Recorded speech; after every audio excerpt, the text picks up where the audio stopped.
guys, welcome back to the podcast. Today we're interviewing my good friend, Timber Fihr. Tell us about yourself. Yeah, I'm a sophomore here at Central Campus and then also at Roosevelt, and this is my second year in the broadcasting and film program. Same. What made you want to get into film and broadcasting? What made you take the class? I would love to do some sort of job in like sports media or sports production, and this class I feel like sets you up really well for that. Also, I love all of the choice that I have, being able to pick my own projects and all the creativity, and its access to a lot of industry standard equipment, which is really nice. Yeah, that is really nice. What has been your favorite project you've worked on? My favorite project. I really liked, I did this like 3 days ago, but I sat over Thanksgiving break and I talked with my brother about all of the different racing series, and I had a lot of fun because it was kind of just like me chit-chatting, and I think it's going to be a lot of fun to edit as well because it's just like me and my brother talking. You recorded it? Yeah. Oh, wait, was this the one where you were like, I'm with a professional driver? Yes. A bus driver. Yeah, my brother drives one of the campus buses, so I was like, what would be funny? Call him a professional driver, because he also is a really, really big motorsports fan. Yeah. And he kind of got me into it, too, so yeah. I don't know, it was a lot of fun recording. And you won an award for, like, best sports talk show? Yes, so I won a John Drury Radio Award for best sports talk show. It's like a big competition. It's based out of Naperville at North Central College. And I submitted, it was like 8 minutes long maybe, and I recorded it in April. And I was kind of just talking about the beginning of the Formula One season, what was going on. This season? Yes. Okay. I was talking about all the big news. And then I submitted it, and I didn't really think I was going to win, but it was funny. They announced 3-2, and then they would play a clip from the winner. And I was talking, and I was like, is that even, like, I didn't think it was me until I said something about Red Bull. I was like, oh, it probably is me. Because all the other people, all the submissions were talking about, like, their high school sports, and I was talking about Formula One. So that was, I guess, something that set me apart. You actually talked about real life stuff, not just high school sports. Well, I mean, high school sports definitely are real. It is a real thing. But a professional sport, yeah. Yes, because that's what you want to go into, like sports journalism. Mm-hmm. That's crazy. You had like a summer program in New York for the New York Times? Yes, so the New York Times, they run the School of the New York Times every year, and I submitted my application for their sports storytelling thing, and I went in late June, early July. I think it finished up like on the 4th of July, so flying home was kind of a nightmare, but it was absolutely phenomenal. You spend 2 weeks and you live in Fordham's Lincoln Center campus, so it's right by Columbus Circle, and you take classes from pretty much the best of the best. We had 2 main instructors, Kelly Whiteside, who was actually on the college football committee when they decided that Florida State wasn't going to make the playoffs. And then Harvey Ayrton, who is probably like one of the most legendary basketball writers. I got home, I read every single one of his books. He has an ESPN 30 for 30 out called When the Garden Was Eden. It's based off his book. And he was a beat reporter for the Knicks for practically forever. And getting to learn from those two and having their feedback on my work was so awesome.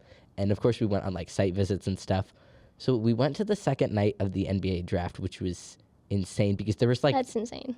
There was a few journalists there, but there wasn't really that many because the night before Cooper Flag got drafted, and then it was just like, obviously not irrelevant guys, but not first round picks. So we went, and then we were in the room with the press conference. We got to ask some questions. Really? And talk to maybe the first 6 in the second round, but it was absolutely phenomenal. That is crazy. I bet you have really good stories about that. Yeah. What made you apply for that? Well, my mom was reading the New York Times, and she was like, you need to apply for this. And I was like, I don't know that I'm going to get in. Like, I don't know. But I submitted, and there was sports management and then sports storytelling. And the sports management was interesting, but it was a lot more like analytics and like funding and marketing and like the numbers of sports, which I think is super interesting, but I don't know that that's necessarily where I want to go with it. So the sports storytelling was definitely a better fit for me. So yeah, I don't know. That's crazy. When you're going to go into that, what do you think like you want to focus on? Like what sport particularly? I really don't know. I love watching and writing about like pretty much all sports. The only one I can't quite wrap my head around is baseball, really. But I would love to work for like pretty much any team in any sport. Yeah. It'd be fun to like travel around, to see. And you've gone to a lot of games, or have you? Not Not really. I'm not. Well, obviously, we live in Des Moines, so there's not that many major league teams. I went to my first NHL game when they hosted the preseason game. It was Utah Hockey Club. It was their first season, and the St. Louis Blues last year, they held it at Wells Fargo. And then I go to some Wild games, but I've never been to most major sports, which is something I would obviously love to do more of. Yeah. I went to an F1 Yes, you went race to in Canada. right? It was really good. And I was like, oh my gosh. And the whole time I was like, I wish Timber was here. And I was texting you, but then I was like, oh, he's in camp. Yeah, I was at campsite. Very busy. But no, Canada's a gorgeous track. I would love to go to COTA down in Austin. It's an absolutely gorgeous track. Not even for Formula One necessarily, just any sort of racing series. And then me and my brother actually, fingers crossed, are going to be able to go to Road America, which is right outside Milwaukee, for their IMSA weekend. I'm super, super excited because I absolutely love IMSA. It's sports car racing, and there's like a bunch of smaller challenges under the WeatherTech Challenge. It's a super awesome series. Yeah. I'm just thinking about how you did more radio last year, and then this year you've done a little bit more on the film side, like integrated into that. How has that like affected you? How has that helped you like expand your ideas? Well, okay, so film, it's definitely like a learning curve because I had never done film before this year, and like learning to use the editor, learning to use all the cameras and stuff has definitely been, I mean, it's been great, but I've definitely made a lot of like really huge mistakes and then had to fix them and figure out what was going on. But I really love film in conjunction with like the content I was already doing for radio, because of course I'm talking about all these big, huge plays, all these super exciting stuff happening. But like if you can't see it, it's like I don't think it's as good. So now I can like actually add real clips from games, real interviews. You can like feel the moment. Yeah, exactly. And I'm really enjoying it so far. Yeah. What like within sports do you feel like needs to be highlighted the most? I think there's a lot of, obviously we talk about whole teams when we talk about like team sports, obviously, because it's a team sport. But I think there's a lot of really interesting individual players that could be highlighted in whether it's like a feature or they just made a really big play in the game and you want to talk about their journey to how they got to that moment, I think is something that could definitely be covered more in media. Yeah, like drift away from like the like dramatized stuff, like Drive to Survive is very oh like my God. Like, yeah, I think you could definitely make a big difference by like actually sharing real stories. And even like on Netflix, there's so many of these big shows and they're like interviewing like these 4 wide receivers, but it's like the most talked about guys in the league. And obviously they have demand to see those kinds of people, but I think it's more interesting when it's not.